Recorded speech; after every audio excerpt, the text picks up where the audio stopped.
December 22nd, 2000. Childhood Saga. In these podcasts, you'll be hearing all about my wild, crazy, fun life that I've experienced. I want to tell y'all some of my greatest stories and life changing moments. I'll also give my opinions on many life topics, sometimes just so y'all can view the world from my eyes. The real reason I'm doing this is for my own enjoyment and to look back down the road when I'm an old man and see how much I've changed, or grown. But welcome to my childhood saga. As life during the beginning of all these podcasts talking about my life, there are a few questions I have lined up to ask myself at the beginning of these podcasts. Let's start by figuring out who I was back when I was a kid. First question I have is, how was life for you, Taij? During my childhood, life was easy and fun. Although not living in the best financially, I was taught to be grateful and love the little things at a very young age. So, there's nothing I would complain about. To me, life was very fun and chill, and I was just grateful for everything that was happening in my life. How would you describe yourself? As a kid, I was very shy. I lived in my own fantasy world, if you can call it. I was very to myself most of the time. I was best friends with my inner voice and what I like to call like my inner self. So I was very connected to myself already as a kid. What were your favorite hobbies? My favorite hobbies was definitely playing my game systems. I had all the classics, watching my favorite cartoons. I was a huge WWE fan. I didn't play sports. I was more into computers and learning how technology works. How was your mental health, Taij? My mental health was beautiful as a kid. It's said that you're more connected with the spiritual realm and your true self as a kid. I experienced that type of inner love and peace with myself. Even though my mom and dad split up during my childhood, I didn't really understand it at the time. So I was truly like just living in my own like universe as a kid. Who were you working to become every single day? I was just trying to have fun every day and often try to understand things. Even as a child, the Capricorn in me still shined bright. What were some life challenges you were facing? I was always looked at as an outcast. I understood me, but the world didn't at all. So I always was living in my own world, but I low-key wanted to be accepted and at least acknowledged in reality. What was I most grateful for in my life during this time? My mom. She showed me what love really means and how to love, an important concept in life that many people miss out on as a child. So I was very thankful for my mom providing that guidance for me and that love. What was the meaning of life to me during my childhood? My quest for this answer starts here when I'm like 10 years old. My uncle shows me this video about how the world is ran, the Illuminati, blood sacrifices and all that. So I quickly learned how corrupt the society we lived in was. The one question I continue to search for is, why is it this way?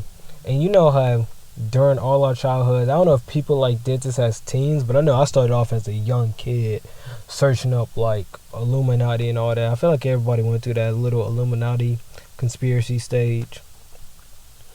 Now, after I'm finished asking me these questions, let's dive into the real deep story. This is before birth. Call this the prophecy child. Now, before I was born, I'm going to give y'all a little insight on how life was for my mom. She was really going through it because her oldest son, her firstborn, had just died. He got murdered. And when she found all this out, she found out that she was also pregnant with me. So, with her going through that traumatic experience and being pregnant with me, she was taking a whole lot of like pills to help her cope with the sadness of losing her first child.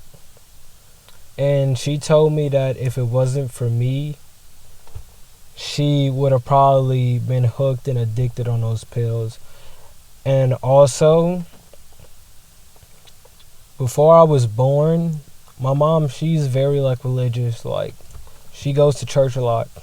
She went to church and told me that the pastor told her that I was going to be a special kid and I was going to be one of a kind. So that's why I call this story like really like the child of prophecy, because greatness was already coming into me like before I was born. And also a trait I took from my mom from being born while she's going through this traumatic experience is that she hated loud noises. And growing up, I hated loud noises so much. So that was a little trait that I picked up from her, but the pregnancy went well. My mom always told me that I low-key saved her life, so it was really like big to look back on that when she told me the full story. As like my age right now, 19. But moving on from that, that was before my birth. December 22nd, 2000 is when I came into this world. And my zodiac birth chart is probably one of the most uniquest, I think, and it's really gonna lay the groundwork for my whole life story when you connect all the dots. First of all, I'm a Capricorn. Capricorn is in my sun. I'm very business orientated. I'm very responsible. I'm very grounded. I was always called down to earth as a kid and throughout my life. But the thing about it, the big twist, is that being born on December 22nd, I like have a little bit of Sagittarius in me too. So I had a very great humor. Because you know how many people say that Capricorns are sturdy and so freaking serious and stuff. That wasn't for me. I had a very great humor, but I knew how to like buckle down and be responsible too. And my Scorpio was in Moon. My moon was in Scorpio. But with my moon being in Scorpio, I kept most of my feelings and like my emotional state to myself, and I never really expressed my emotions to the world. I'm gonna give y'all like the four biggest components from my birth chart. I'm not gonna talk about every single one, but Sun is in Capricorn, Moon is in Scorpio, and my Mercury is in Sagittarius. Mercury being the planet that controls your communication. I was always thought to myself to be one funny person. Like I always appreciate people that's funnier than me, because I always thought of myself as the funniest person I know. So with my Sagittarius being up in Mercury, I was basically a freaking born comedian out the womb, even though I don't really show it now. But that's really amazing component. And my Mars being up in Libra, because Mars controls your aggression and how you act when you're angry or in a like rush, adrenaline rush. And when your Mars is in Libra, you always see stuff from a fair point of view and like keep an open mind and see from all angles. So with that, I never really had a very judgmental point all my life, and I never really took sides. I always wanted the fair like balance for everything in the situation if it came to that. So shout out to that. You'll hear me talk about those four components all my life. Now moving on to the next topic, I want to talk about the influence my mom had on me growing up. My mom showed me what love really is. She showed me what hard work really is. Her being a single mother of two sons, she did some of the greatest things that I never thought could even be done. That's why I'm so thankful to have her. Like, I remember we grew up like in my grandma's house. We wasn't like the best financially, but when it came to getting things done, anything she wanted of us, she made sure she got it done. Working overtime at UPS, like grinding hard just for her two sons. It made me appreciate how much love I had in my life already, even as a kid. And she showed me not to take anything for granted and how to love for real. So I just appreciate my mom for like everything she has done. Like I really looked up. She was my first hero as a kid, because it seemed like nothing was impossible for her to do. Like, no matter how hard times got, she always pushed through. So she really gave me that like ambition to, like, no matter how hard things get, I can push through it, and the grass is always greener on the other side. She gave me that mindset as a kid, so shout out to her for that. The influence my grandma had on me, my grandma showed me some of the most tough love, but in a sense, I was like her kid. Like, she loved me so much. During the time, like when I was up in the Head Start, it used to just be me and my grandma because my mom was still with my dad, and I went to school where my grandma stays in St. Gabriel. So it will always be just me and her, and I will always get in so much trouble. But it's like we had like the deepest connection. I think as much as I love my mom, I had a way deeper connection with my grandma. It's like she used to always take me with her to go like grocery shopping and stuff, and I was always tagging along with her. It's like we just had that deep connection. Plus, we are both Capricorns, so our zodiac signs. Like, I'm family with every single Capricorn I know in this lifetime, and my grandma was the very first. So my grandma was following up like just with my mom. Like, she showed me like what love really is and how to care for stuff and how to be responsible. That's one thing my grandma always preached to me. Her showing me that tough love is what I needed. Cause like, even though my mom, she loved me a lot, she showed me some tough love, but she was more like on the laid back side. My grandma, she used to always get on me. So her doing that to me, it made me like really open my eyes up. Now, the influence my dad had on me during my childhood, with the whole confirmation that what happened between my mom and dad, I'm gonna talk about that later on in the podcast. But when they split up, it was honestly, I was the only person going to see my dad during this time, during these years when they was split. And my dad, he was very, I wouldn't call it alone, but it was just me and him. Like, my dad, he's had a whole lot of girlfriends. I used to stay with my dad so much, and he'll just do everything for me. It was like I was like living the best of both lives, because my mom, on the other hand, she's not great financially, but my dad, he was a very like orientated businessman. He had his own business, and he was looking at me like I was next up. I got a lot of traits from my dad, being like well able to talk. My dad he's always been like a very good talker and stuff, and he always like believed in himself and had very like pride. His ego is big, I guess. Growing up, that's what I took from him a lot, like being able to talk and looking up to myself and not looking outwards for information, like believing in myself that I could do anything. I got that really from him. I don't really like to say it because I got rid of my ego, but my ego really developed from him. So yeah, that was my dad influence, and he made me thought a lot about like how money and stuff. He was a really smart businessman, so I got that from him. Now I want to move on to growing up shy and how that affected me and all of that. So when I was a kid, like I told y'all about, like when the stuff happened with my mom, I was scared of loud noises, and my mom told me that like my first 4 years I didn't talk to nobody but her. Like, they thought something was wrong with me. Like, I did not speak at all unless it was to my mom. I was very shy, and like I showed early development of like trust issues. Like, I didn't trust anybody. I didn't trust you if you were my mom. Very funny, but as I went to school, it was like I was very to myself. I didn't really need to talk to anyone. I felt like nobody really understood me, so why even try to talk to people? But if you took the chance out to get to know me, I would slowly open up to you and I'll show you my real personality. But if you never got the chance to know me, growing up, all you saw was that shy kid that stayed to himself, minding his business. That's all I did, honestly. My happy place was at home, playing my game. Now, growing up in the country, how was that for me? Growing up in the country was a real like raw perspective. I like the little J. Cole quote when he said, He said something about being poor is better than being rich.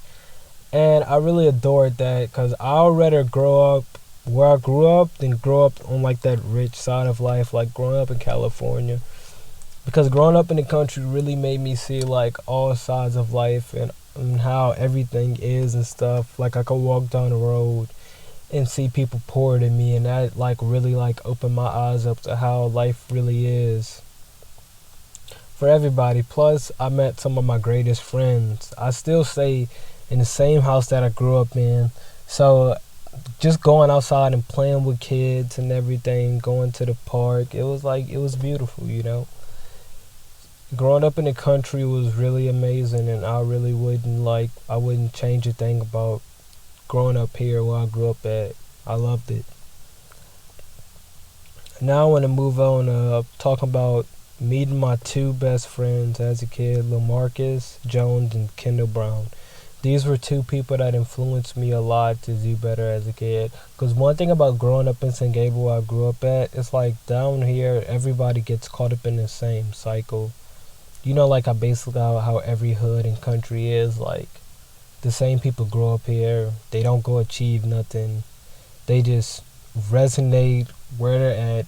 They don't want to move on and go do anything better because they have gotten so used to being where they're at that they're just comfortable with living the same way throughout their whole life. And you know, a whole lot of people that we grew up around were like picking up that like thuggish behavior as a kid, like fighting every day and stuff, going down this bad road, you know. But LaMarcus and Kendall, they stood out from the rest. Like they'll be having like local like town baseball teams, and they were playing for like the big AAU baseball teams, and like they just pushed me in like a good route because I started hanging out with them, and they wanted to achieve things. That was the difference between them and everybody else we lived around. Everybody else was just content with what they had. As a kid, all three of us wanted to be better than what we was. We wanted to achieve better things in life. And that's basically like all I can say about meeting these two people. Like they really changed my perspective on life, and they made me look at the bigger picture, you know. So many people focus on just one part of the picture. They made me look at the wide perspective. We wanted to be something in life. And that's where it all started when I met these two. So shout out to them boys. If they ever like listen to this podcast, man, just know I love y'all forever. And I thank y'all for opening my mind to the bigger picture and to the rest of the world. Now, growing up dealing with two divorced parents was very hard. I wasn't going to say it was really hard because I was so young I didn't really understand it at the time. But growing up in my dad's, like, I call it a penthouse. It's not really a penthouse, but it's a really beautiful house in Gonzales. It was really good, and it was really nice seeing them together. And when they split, like, it was really like, I don't want to say it was traumatizing because I didn't understand it that much as a kid.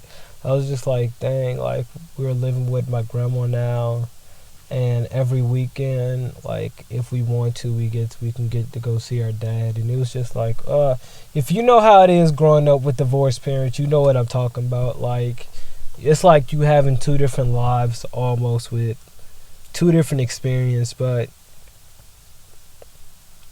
I don't downplay it. I feel like everything happens for a reason. I'm thankful that my mom got out the toxic relationship and went on her own route. And I'm also thankful for the time that I spent with my dad because I really connected with him. And I think it was good having, like, living in a country life, then my dad living in Gonzales, which I would consider, like, suburban city life. So I got, like, the best of both worlds on that.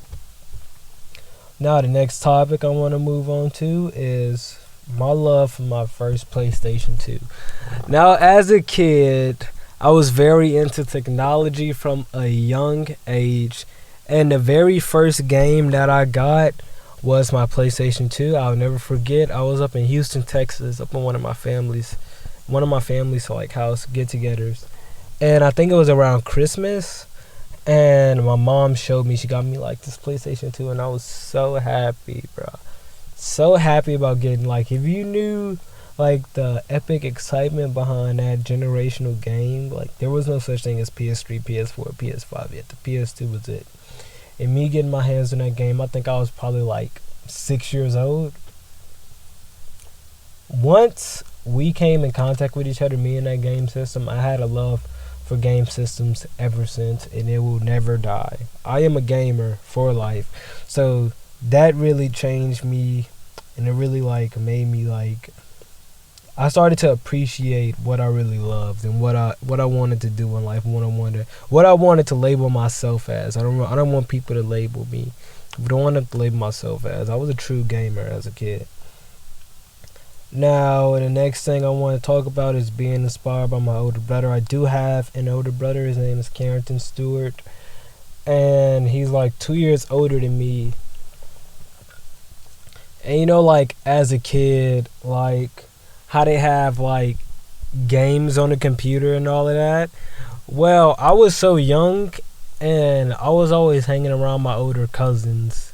Like they're all like 3 to 2 years older than me, and they were doing so much, and I was trying to get on their wave because I was like, I didn't really have friends my age that I could really like hang out with besides KB and LaMarcus. But most of the time I was with my family because at this time ain't nobody had social media, ain't nobody had phones and stuff. Like we was all just living like, and our family was really close. So I used to always just be around them, and I always wanted to be like them. I always wanted to like whatever they did, I wanted to do it too. Whatever style they had, I wanted to have that style too.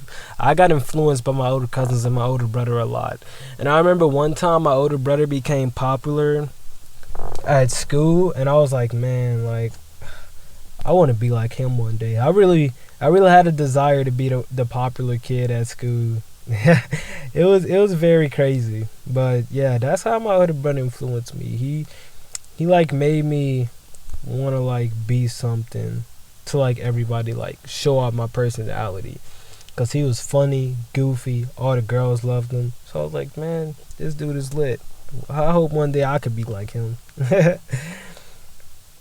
Now the next thing I want to talk about is some childhood school moments. Now, going to school at East Riverville, it's a very small school, like in the country.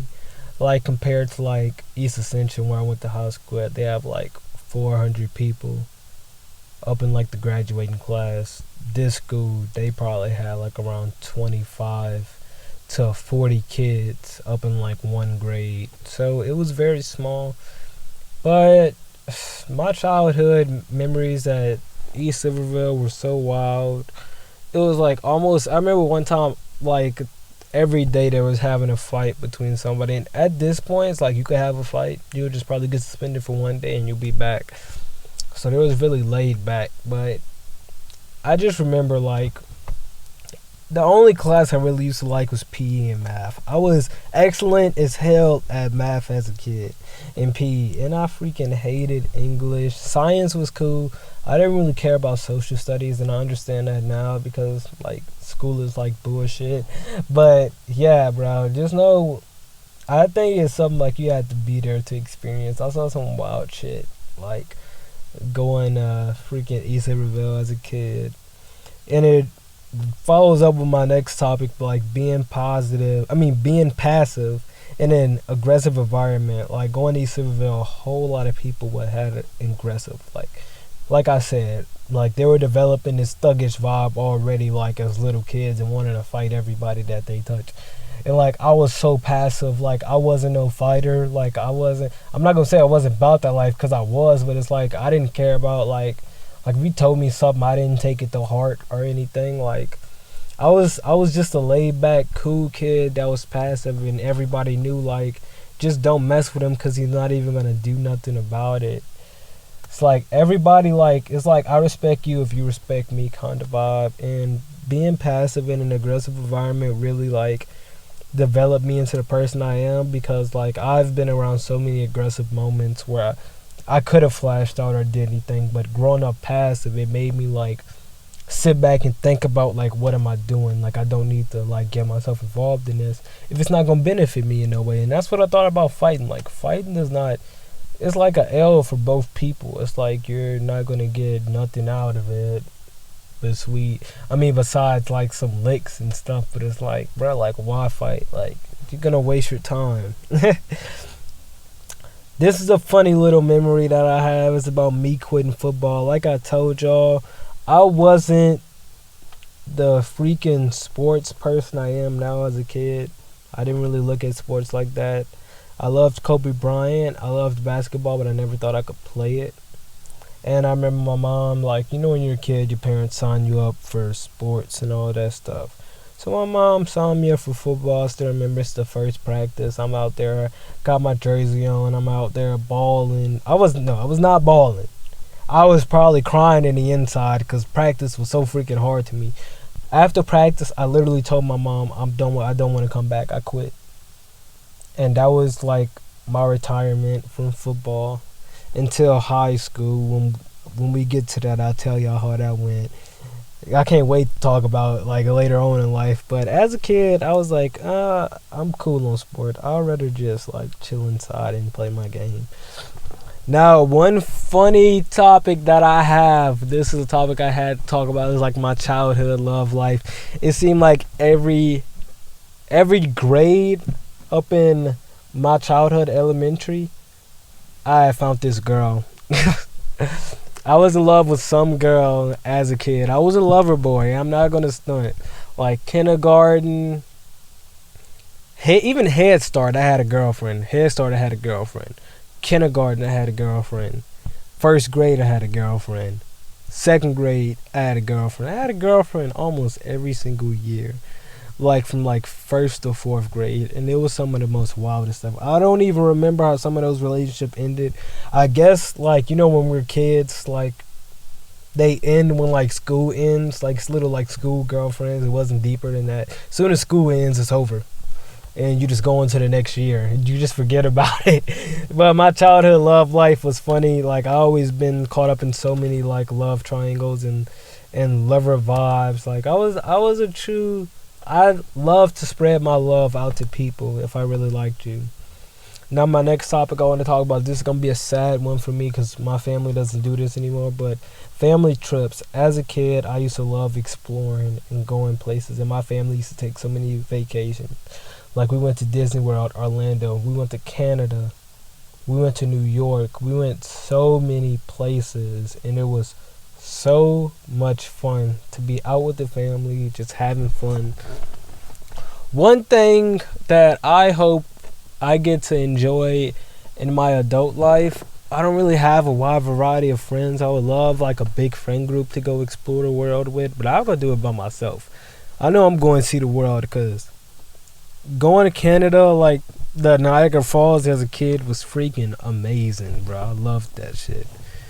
Now, the last topic I want to end this freaking great podcast with. I've been enjoying this so much. If you're with me, if you made it this long, thank you for listening. I appreciate you so much.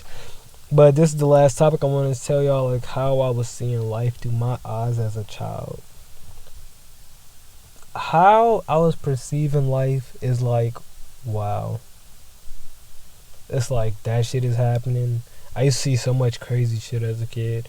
I used to be like, okay. And like I said, I lived in my own fantasy world. So it's like I was me 100% of the time. Like I wasn't trying to be nobody else. If it influenced me, I loved it. If it made me happy, I loved it. If it didn't have nothing to do with me and made me sad, I strayed away from it. Like, if it didn't benefit me and make me happy, fuck it. I wasn't doing it. Like with the football shit.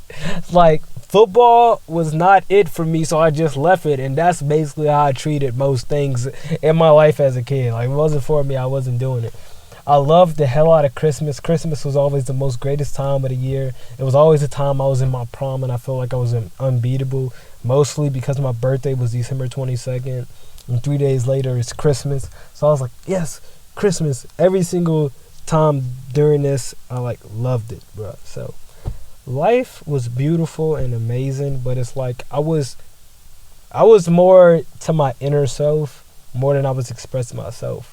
So it's like you didn't see me like going around happy joints. Like I was in my head as a kid so much, and I just love being to myself, you know. Like, that was me. I was to myself and I was my own best friend. I didn't need nobody to show me anything. So I really love that about myself. The next part to this Life Saga series, I will be talking about my middle school saga and my days at the magnet school itself. That's going to be amazing. Thank y'all if y'all listen to this one. 30-minute podcast. It was longer than the first one. This was about the childhood of the great your boy Taij Stewart. Let's get it. We out.